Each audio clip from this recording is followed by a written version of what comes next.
네, 자, 지난 시간까지 해서 우리가 부가가치세 이론을 쭉 살펴봤고요. 이번 시간은 107페이지 소득세법 총설. 자, 여러분들은 이제 소득세 이론은 이번이 처음이시겠죠. 소득세 이론. 그래서 천천히 해보도록 하겠습니다.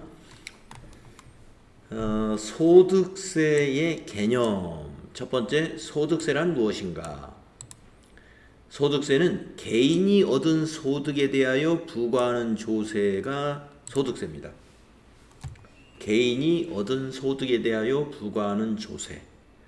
그러면 개인이 얻은 소득 말고 법인이라는 법인이 얻은 소득에 대해서 부과하는 세금은 부과하는 조세는 뭐냐? 법인세죠. 그래서 소득세, 법인세가 우리 그 소득과 관련된 세금의 전부이죠. 그래서 어제 그제 뉴스에 보니까 뭐 세금 조세 그 회수액이 예상보다 뭐 50조, 20조예요, 50조예요. 부족하다라고 했는데 법인세에서 많이 부족하고 소득세에서는 오히려 더 거쳤다 이런 보도를 본 것 같은데. 우리가 소득세는 개인 소득세인 소득세가 있고 법인 소득세인 법인세가 있습니다.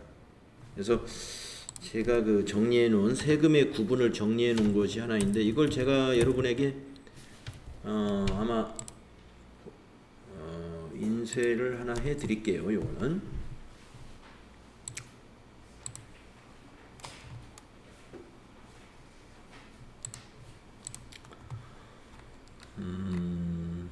세금의 구분이다라고 이렇게 구분을 해놨는데, 자, 우리가 세금을 구분하는 방법은 크게 세 가지의 관점에서 구분할 수가 있는데, 첫 번째 과세 대상.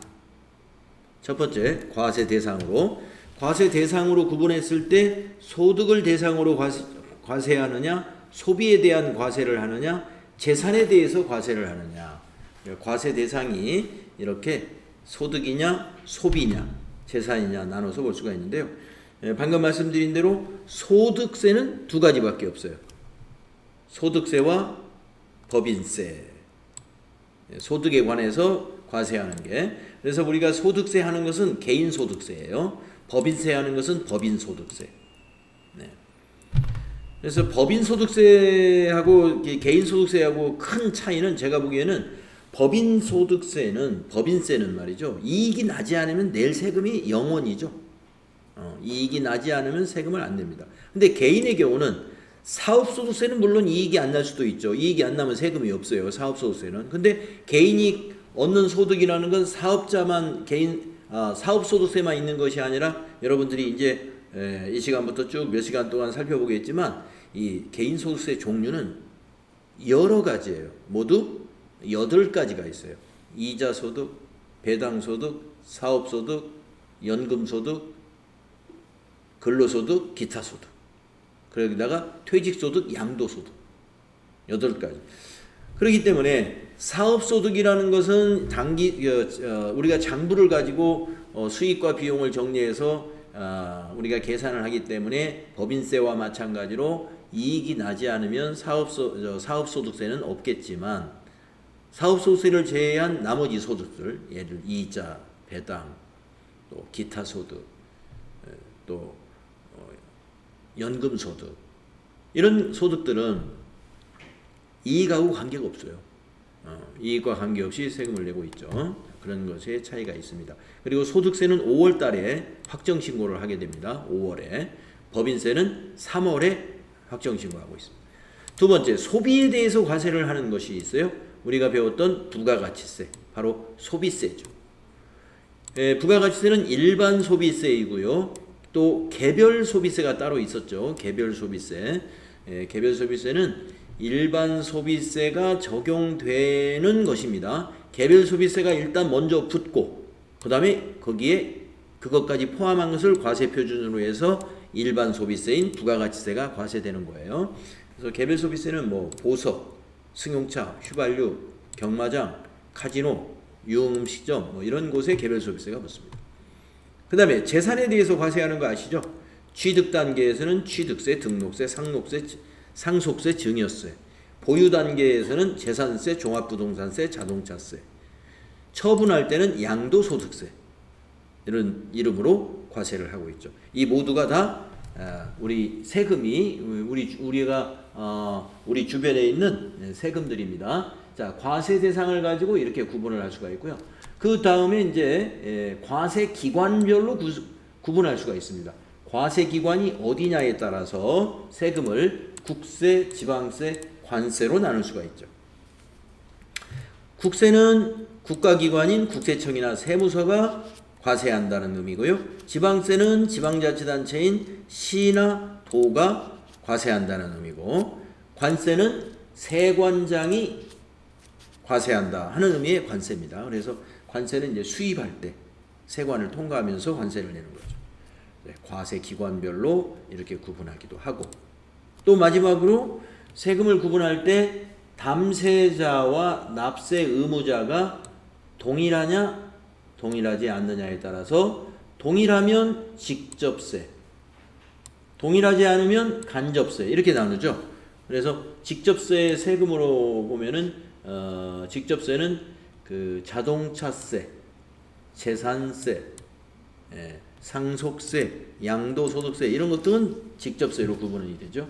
간접세 하면은 우리가 앞에서 배웠던 부가가치세, 이게 대표적인 간접세가 되겠습니다.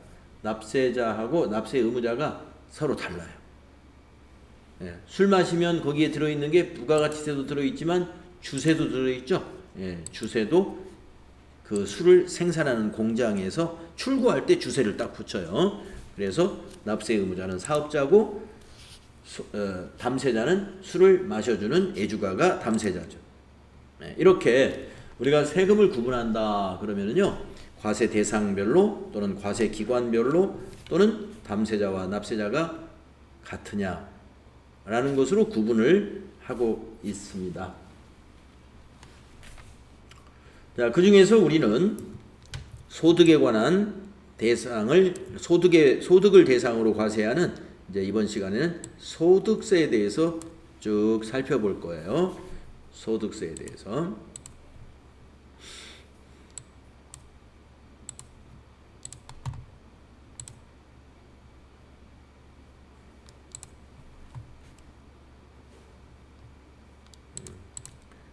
오늘 쉬는 시간에 한 장씩 가져가시면 되겠습니다.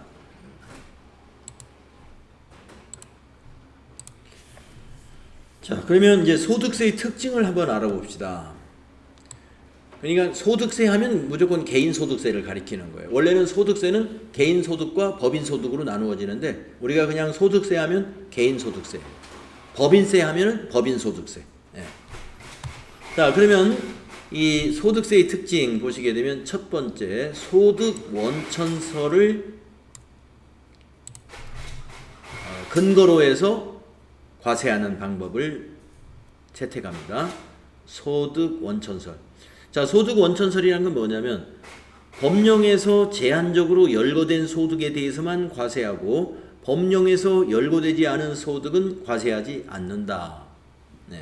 이거 원칙인 거고요. 다만 열거되어 있지 않더라도 예외적으로 이자소득과 배당소득 등 법령에 열거되지 않은 것이라도 유사한 소득에 대하여 과세하는 유형별 포괄주의도 채택하고 있습니다.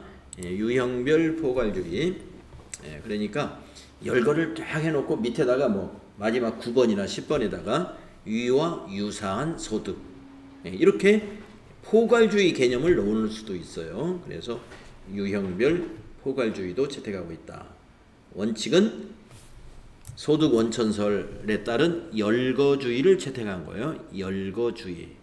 열거된 소득에 대해서 과세한다. 두 번째, 소득의 종류에 따라 과세한다는 겁니다. 소득의 종류에 따라 과세하는데, 우리가 이제 소득세법 이론을 공부하려면 이 소득의 종류를 알아야 돼요. 그래서 밑에 주1이라는 표가 있습니다. 아래쪽에 보시면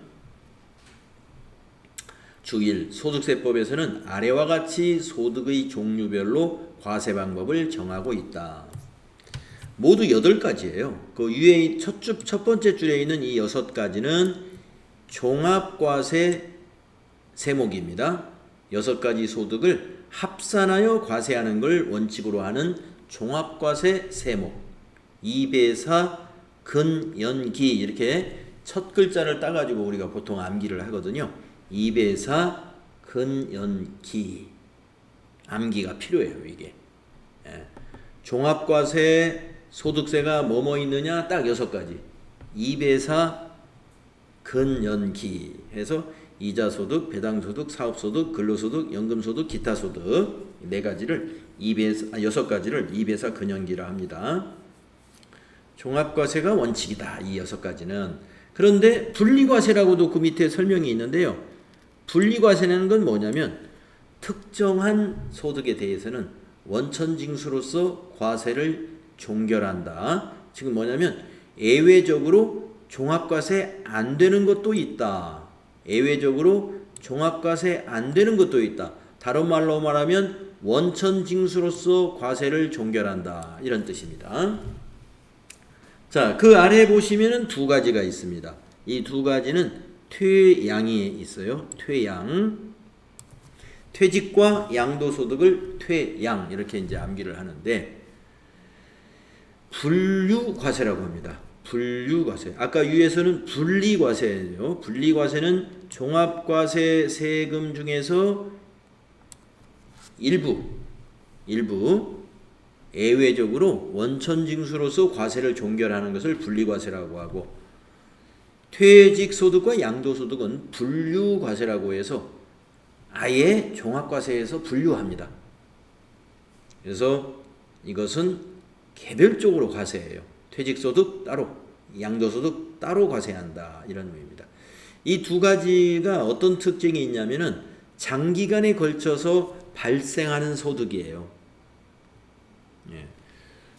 그러니까 이자, 배당 이런 것은 1년치 소득을 모아서 이렇게 과세를 하는 거고 사업소득도 1년치, 근로소득도 1년치, 연금소득도 1년치, 기타소득도 1년치 이렇게 그 확정신고를 하게 되는데 자, 퇴직소득. 퇴직할 때 과세를 합니다. 근데 이게 퇴직을 만약에 이번 과세 기간이 2023년도에 퇴직을 했다. 그러면 퇴직금이 2023년도 과세 기간에 다 발생한 것이냐? 안 그렇거든요. 그 전에 22년도, 그 전에 21년도, 또 20년도, 19년도 이렇게 과거에 쭉 근로를 했기 때문에 그것이 이번 과세 기간에 한꺼번에 받는 것뿐이에요. 그래서 그걸 우리가 장기간에 걸쳐서 발생된 소득이다라고 성격을 부여하는 겁니다. 양도소득도 그렇습니다. 자, 이번 과세 기간에 사가지고 이번 과세 기간에 팔면은 양도 차익이 없을 수도 있어요. 네. 만약에 1억짜리 집을 샀는데 올해 하나도 집 가격이 변동이 없어요. 내가 그냥 1억에 다시 팔았습니다. 그러면 양도소득 차익이 없죠. 양도 차익이. 그러나 한 10년 전에 집을 샀다 이거예요. 10년 전에. 그러면 10년 전과 지금은 아마 가격 차이가 많이 날 거란 말이죠. 그래서 이것도 역시 양도소득도 장기간에 걸쳐서 발생되는 소득의 성격을 가졌다. 그래서 이거 2가지는 분류 과세한다. 개별적으로 과세합니다. 이거는 합산하지 않고. 자, 암기를 여러분이 앞으로 하셔야 되고요. 자, 그 다음에 이제 위로 올라가서 동그라미 3번에 뭐냐면은 개인별 과세다. 개인별 과세. 개인 단위 과세라고 그랬네요. 부부라 하더라도 합산을 안 해요. 예. 부모 자식 간에도 합산을 안 합니다. 그래서 뭐 가족 합산이라든가 이런 게 없습니다. 예. 자, 내용을 보시면 소득세법은 개인 단위로 하여 소득세를 과세한다. 개인 단위로 과세한다. 다만 예외는 있긴 했어요. 예외적으로 동거하는 가족과 함께 공동사업을 하는 경우 손익분배 비율을 허위로 정하는 사유가 있는 경우에는 가족의 소득을 합산한다. 그러니까 공동사업을 하는 게 아니라 사실은 아버지 혼자 사업을 하는데 아버지가 이게 소득세가 누진 세율이거든요. 그래서 사업이 잘 되어 가지고 소득 금액이 자꾸 늘어나게 되면은 누진세율을 적용해 가지고 세금을, 과거에 장사가 영업이 안 될 때보다 세금을 많이 내겠죠. 당연히 소득이 높아지니까. 그래서 직장에 다니고 있는 아들을 공동사업자로 넣는다든가, 아니면 집에서 가사 일만 하고 있는 그 아내를 공동사업자로 넣어가지고, 사실은 공동사업을 하는 게 아닌데 세금을 절세할 목적으로, 탈세할 목적이 되겠죠. 탈세할 목적으로, 그러니까 손익 분배 비율을 허위로 만들었다. 이거 허위로. 사실과 다르게. 그랬을 때는 합산해야 되겠죠. 자, 원칙은 개인 단위다. 그 다음에 소득세의 특징, 원천징수를 한다 이거예요. 원천징수. 원천징수라는 뜻은 뭐냐? 우리가 그 앞에서 부가가치세, 재무회계 FAT 1급 공부할 때 근로자가 급여를 받을 때 급여대장 많이 받잖아요. 급여대장의 그 소득세 원천징수하죠. 그래서 원천징수란 소득을 지급하는 자가 그 지급받는 자의 조세를 징수하여 국가 및 지방자치단체에다가 납부하는 제도입니다. 그래서 원천징수한 것을 기업은 그 예수금으로 처리했잖아요. 그거 말하는 거예요. 그래서 소득세는 원천징수 제도가 있다. 그 다음에 5번째, 인적공제 제도가 있고 누진과세를 한다. 누진세율을 적용한다. 이런 뜻입니다. 자, 내용을 읽어보면요. 소득세는 개인 소득에 대하여 부과되기 때문에 부양가족에 따른 개인별 부담 능력이 다르다. 소득세법은 이를 고려하여 소득에 대한 인적공제를 채택하고 있다. 이와 더불어 소득세의 소득 재분배 기능을 위해 누진세율도 채택하고 있다. 우리 부가가치세하고 많이 다른 점이 바로 이거죠. 부가가치세는 단일세율이죠. 10%. 근데 소득세는 8단계 초과 누진세율을 적용합니다. 그리고 인적공제를 부가가치세는 없죠. 인적공제라는 것이 없고 100만 원짜리 소비를 하면은 부양가족이 10명 있는 사람이든 부양가족이 없는 사람이든 똑같이 10만 원의 세금을 부담해야 되지만, 소득세는 100만 원의 소득 금액이 있다라고 했을 때 나중에 종합소득세 납부할 때는 부양가족이 있는 사람과 부양가족이 없는 사람 납부세액이 다르게 나옵니다. 그것을 우리가 인적공제 제도 때문이다 이렇게 합니다. 그 다음에 소득세는 신고납세주의예요. 부가가치세하고 이건 같죠. 부가가치세도 신고함으로써 납세 의무가 발생하고 소득세도 신고함으로써 납세 의무가 발생합니다. 납세자가 신고해야 돼요. 소득세는 신고납세주의를 채택하고 있다. 따라서 납세 의무자가 과세표준 확정 신고를 함으로써 소득세의 납세 의무가 확정된다 이거예요. 이 과세표준 확정 신고라는 것은 원천징수를 한 것은 이제 급여생활자 같은 경우는 간이세율표로 원천징수한 거거든요. 그럼 과세표준 확정 신고서는 연말정산한 것을 신고하는 것을 말하는 겁니다. 그 다음에 근로소득만이 아니라 다른 사업소득도 있고 근로소득도 있고 연금소득도 있고 이자소득도 있다. 그러면 그걸 다 여기 지금 다 합쳐지는 세금이잖아요. 그것을 모두 합쳐서 종합과세 하에서 맨 앞에 붙는 게 과세표준 확정 신고서가 붙는다. 네, 소득세의 개념 잘 이해하셨고 특징 그리고 종류, 종류는 바로 암기를 하는 걸로 하고요. 그 다음에 다음 페이지 보시면 우리가 원천징수 제도에는 두 가지의 유형이 있다 이런 얘기입니다.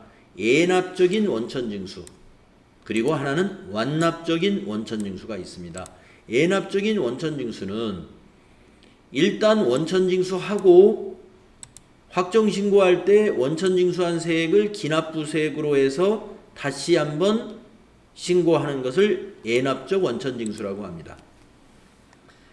바로 급여소득이 있는 근로소득이 있는 근로소득자가 매월 급여를 지급받으면서 원천징수를 당하고 다시 한번 다음해 2월 달에 연말정산을 통해서 원천징수 때 납부한 세액을 빼가지고 산출된 세액에서 확정된 세액에서 빼가지고 마이너스가 나오면 환급을 받고 플러스가 나오면 세금을 2월 달에 더 왕창 내야 되는 그것을 말하는 거예요. 그것이 바로 예납적 원천징수입니다. 원천징수했지만 확정징수를 해야 되는 거. 그런데 원천징수로서 끝나는 것이 아까 여기서 그 분리과세에서 그런 말이 나왔었죠. 분리과세에서 특정 소득에 대하여는 원천징수로서 과세를 종결한다. 이걸 말하는 겁니다. 원천징수로서 과세 의무가 끝나버리는 거, 확정신고라는 게 없는 거, 이것은 우리가 완납적 원천징수라고 표현을 합니다. 뭐가 있느냐? 아까 예납적 원천징수는 근로소득세 얘기했어요. 제가 이 근로소득. 그러면 이 완납적 원천징수는 뭐가 있냐면요. 그 기타 소득 안에 있는 것 중에 예를 들어서 기타 소득 여러 가지가 있는데 기타 소득 중에 이제 완납적 원천징수로 유명한 것이 바로 복권 당첨금이에요. 복권 당첨에 대한 소득이에요. 복권 소득. 복권 당첨금은 복권을 당첨금을 받을 때 은행에서 원천징수를 하고 줍니다. 만약에 1억 원의 복권을 내가 당첨이 됐다. 은행에 찾으러 가면 20% 기타 소득에 대한 원천징수를 하고 8천만 원을 딱 받는 거예요. 그러면 나중에 나는 지금 사업자니까 나중에 5월 달에 사업소득세 신고할 때 내가 그 8천만 원 받은 기타 소득 합산하느냐? 안 한다. 이것이 완납적 원천징수입니다. 자, 다음은 이제 납세 의무자 보겠습니다. 우리가 소득세의 납세 의무자는 개인을 대상으로 하잖아요. 그런데 그 개인을 뭐라고 부르냐면 거주자와 비거주자라고 해요. 거주자와 비거주자로 표현을 하는데 거주자는 국내에 주소가 있거나 183일 이상을 국내에 거소한 자. 비거주자는 거주자가 아닌 개인. 우리가 이제 다른 말로 외국인. 이런 표현을 할 수가 있어요.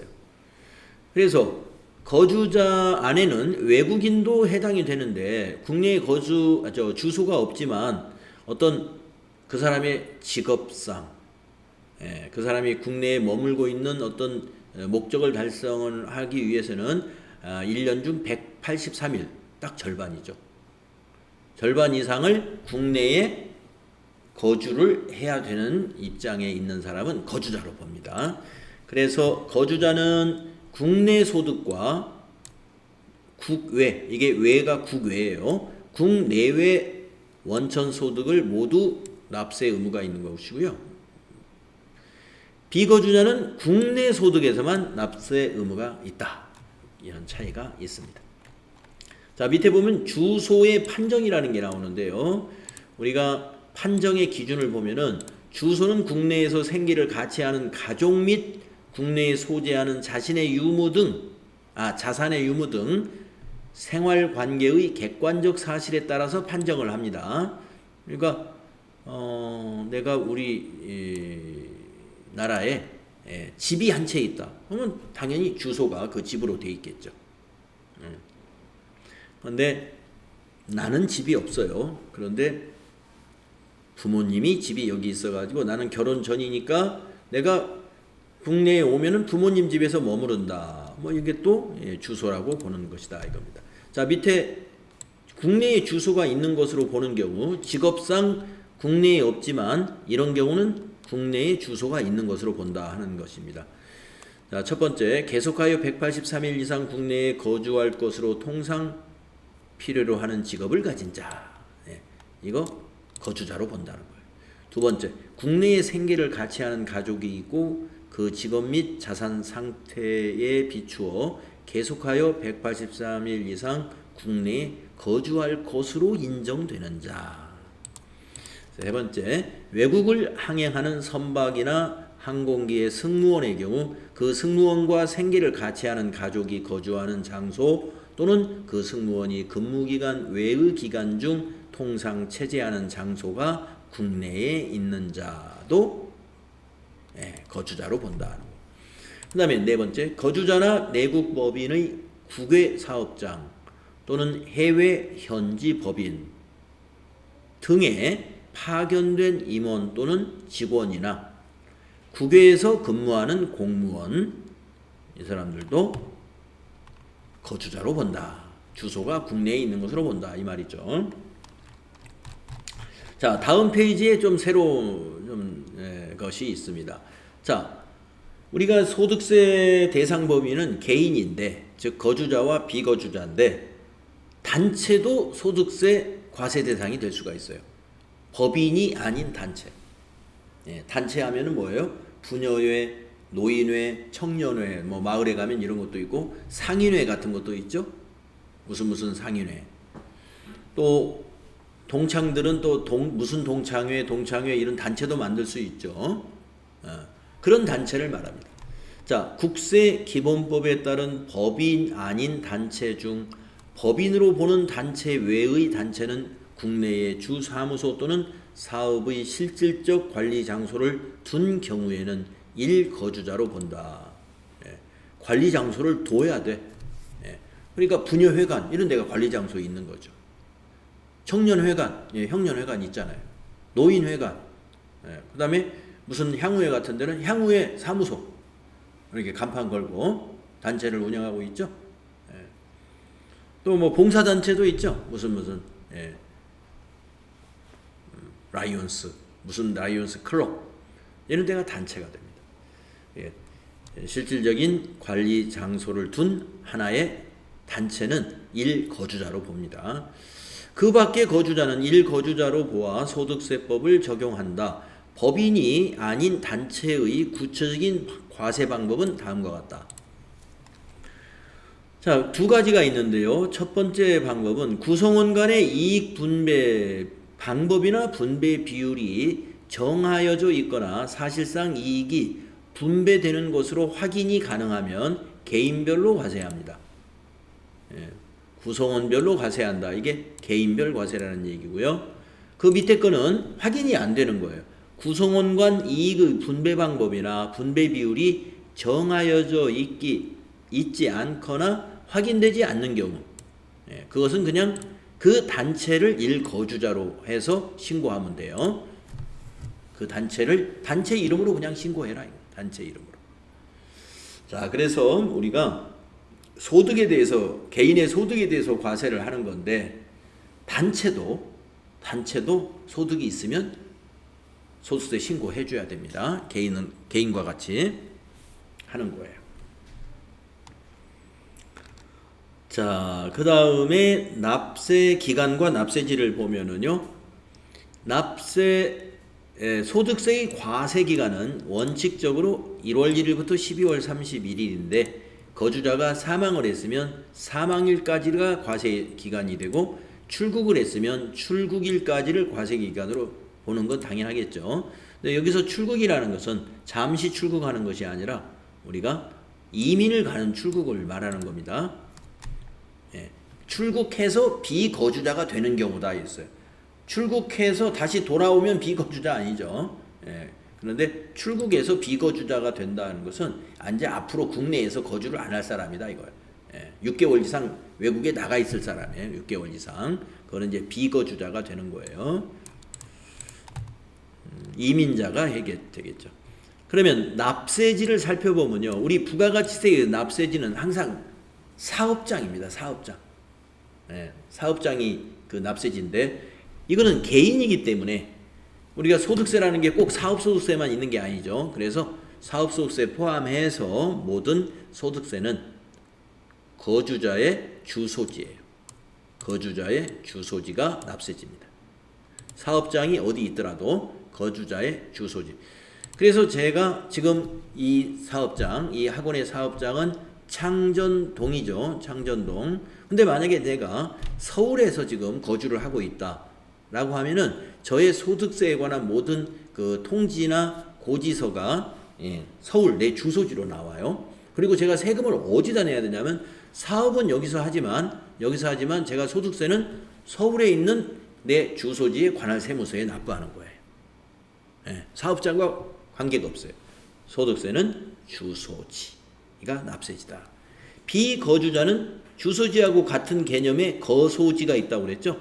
그 거소지, 직장인이면 그 직장 사업장의 주소가 되겠습니다. 자, 그 다음에 110페이지 가면은 이제, 여기까지가 이제 소득세의 전반적인, 기초적인 개념이었습니다. 그래서, 아까 그 소득세 종류라든가 제가 중요하게 설명드린 것은 잘 기억을 해둬야 되는 거고요. 그 다음 페이지서부터는 이제, 2배사 근연기, 이 종합소득의 과세 방법에 대해서 공부할 거예요. 종합소득의 과세 방법에 대해서 공부하니까, 종합소득의 6가지 2배사 근연기에 열거던 내용이 어떤 것이고 또 비과세나 분리과세가 무엇이 있는지 또 과세하는 방법은 이 세목별로 어떻게 과세하는가 이걸 먼저 정리하고 그 다음에 종합소득세에 관련된 소득공제사항 그 다음에 세액공제사항 까지 이제 이론이 되겠습니다. 그러면 이제 110페이지에는 이자 소득과 배당 소득을 묶어서 가는데 왜 이걸 묶었느냐 하면은 이자 소득과 배당 소득을 묶어서 부르는 명칭이 있어요. 그 명칭이 뭐냐면 금융소득이라고 그래요. 네. 금융소득. 그래서 금융소득이다 그러면 소득을 2가지를 묶은 거예요. 이자 소득, 배당 소득. 이자소득, 배당소득. 자, 그래서 이 이자와 배당소득을 금융소득이라고 하는데 먼저 이자소득의 내용을 보겠습니다. 자, 이자소득의 범위와 비과세 이자소득은 어떤 것이 있는지 보겠습니다.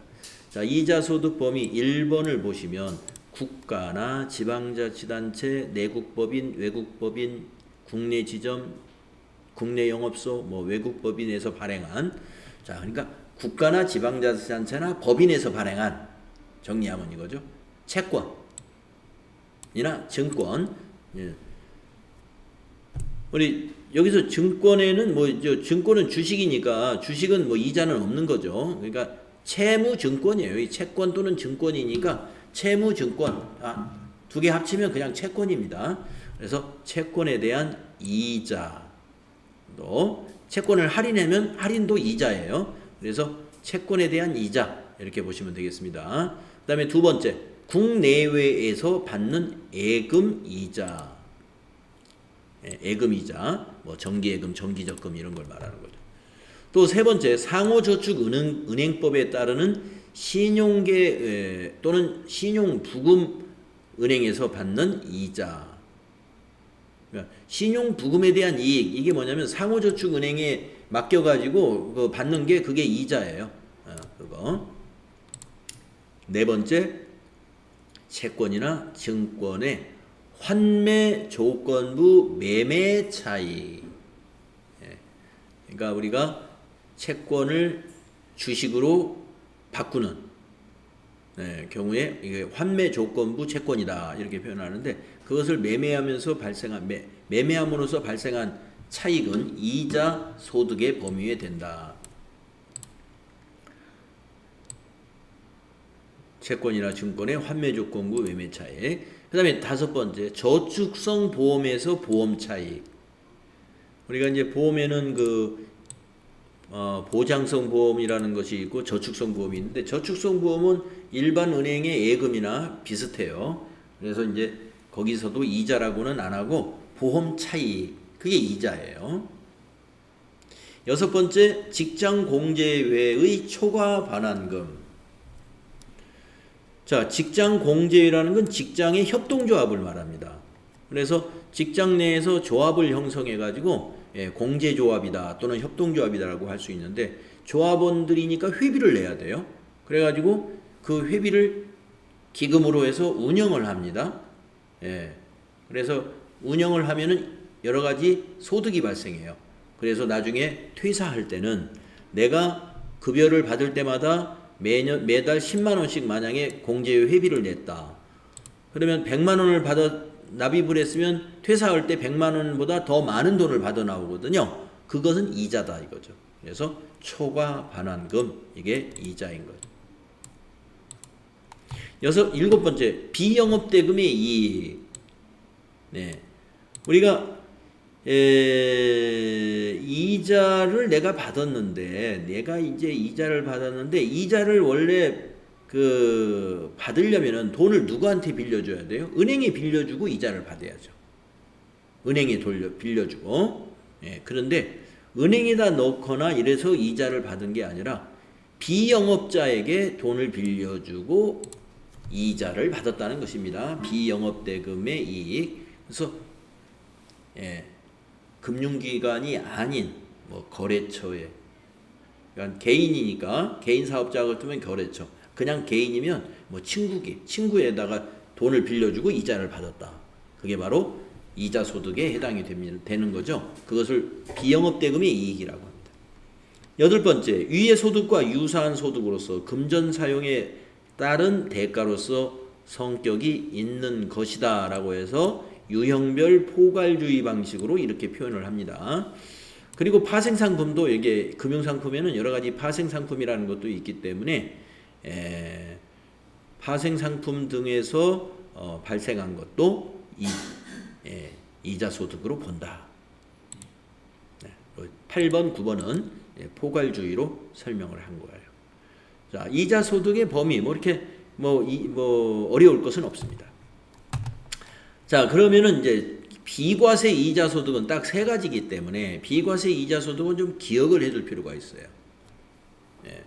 공익신탁법에 따른 공익신탁을 했는데 거기에 이자가 붙은 것은 자기가 투자한 게 아니에요.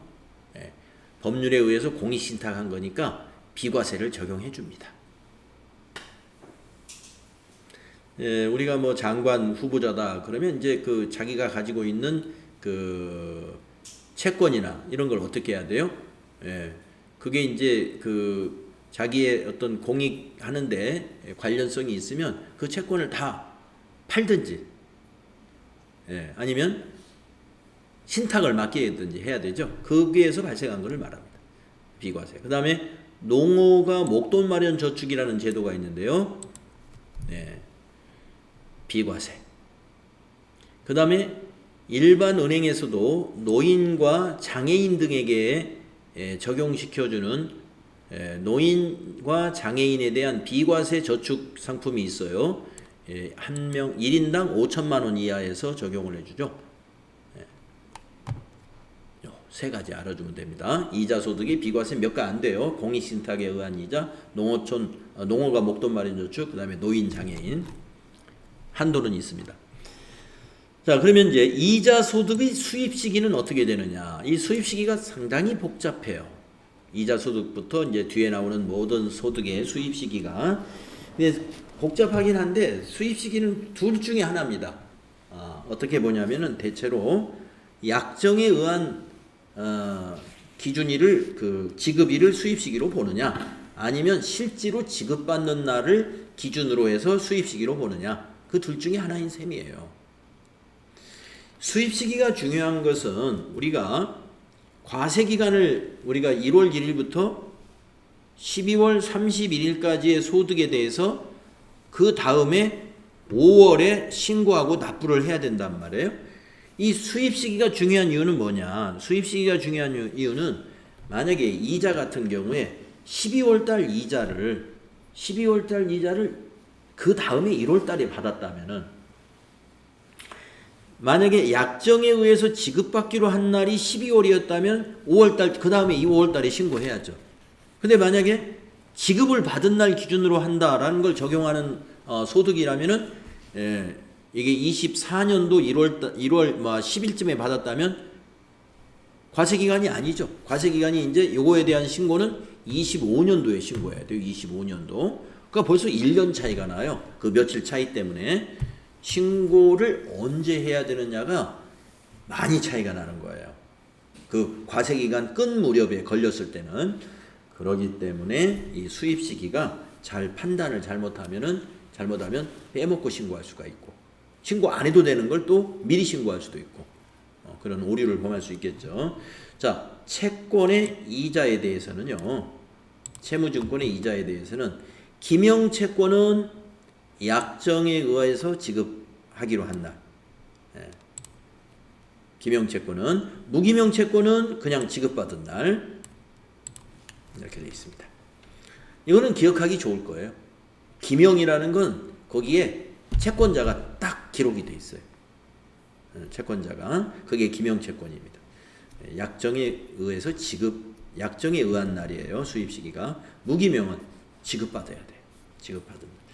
자, 그 다음에 이제 가장 흔한 보통예금, 정기예금, 정기적금 이런 일반 예금입니다. 이 예금에 대한 이자는 실제로 지급받은 날 현금주의를 채택하고 있고요. 그 밑에 점점점 해가지고 여러 가지 있는 것은 그냥 읽어보지 않는 게 좋을 것 같아요. 이게 너무 많으면 하나도 기억이 안 남으니까 맨 처음에 있는 거 하나만, 대표적인 거 하나만 딱 읽어보시는 게 좋아요. 그 다음에 통지예금이라는 예금이 있는데요. 통지예금에서 발생한 이자는 인출일을 수입시기로 본다. 이렇게 되어 있습니다. 인출. 그다음에 옆 페이지 보면 채권이나 증권, 환매 조건부의 매매 차익이 이자 소득이라고 그랬죠. 네. 채권이나 증권의 환매 조건부 매매 차익은 환매도한 날이에요. 네. 약정에 의해서 당해 채권이나 증권을 환매수 또는 환매도 거래가 일어난 날이라는 얘기입니다. 그 다음에 저축성 보험의 보험 차익. 예, 저축성 보험의 보험 차익. 이것은 그것을 지급받은 날이에요. 보험금 또는 환급금 지급일. 예, 지급일. 그러니까 소득자 입장에서는 지급받은 날이 되는 거고요. 그 다음에 직장 공제의 초과 반환금이라는 이자 소득이 있었죠. 직장 공제의 초과 반환금. 약정에 의해서 공제회 반환금의 지급일. 네. 약정에 의해서 공제회 반환금을 지급하기로 한 날. 그 다음에 비영업대금의 이익. 예. 비영업대금의 이익은 약정에 의하여 이자 지급받기로 한 날. 우리가 차용증이라는 걸 쓰잖아요. 돈을 개인 간에 주고받을 때 차용증에 보면은 언제 원금을 갚아야 되고 이자는 매월 며칠 날 주기로 한다. 이렇게 쓰기 때문에 거기에 의한 약정에 의한 이자 지급일이 수입 시기가 된다. 채권의 보유 기간 이자 등의 상당액 이것은 매도일 또는 이자 등의 지급일이고요. 이자 소득이 발생하는 상속 재산이 상속되거나 증여되는 경우는 상속 개시일 또는 증여일을 수입 시기로 보고, 그 다음에 유사 이자 소득 및 결합 파생 상품의 이익에 대해서는 약정에 따른 상환일을 수입 시기로 본다. 네, 구분하는 것도 너무 많고, 네, 그리고 이 수입 시기의 그 표현도 전부 다 뭐 약정이면 약정, 지급받은 날 이렇게만 딱 나온 것도 아니고 어떤 것은 환매도일, 환매수일이라고 돼 있고 이런 것들이 좀 어렵습니다. 이걸 다 기억하기가. 그러나 이제 앞으로 자주 보시게 되면 어느 정도 정리가 되실 거예요. 단번에 외워지긴 힘들어요. 하지만 수입 시기에 대해서 시험이 한 문제 정도 나올 수가 있어요. 이게 제가 보기에는 수입 시기에 대한 문제가 제일 틀리기 쉬운 것 같아요. 자, 다음은 다음은 이제 시간이 됐기 때문에 이자 소득을 좀 정리해 봤고요. 다음에 배당 소득 정리하면서 금융 소득의 과세 방법까지 설명을 드릴게요. 네, 111페이지 접어두시고 오늘은 여기까지 하겠습니다.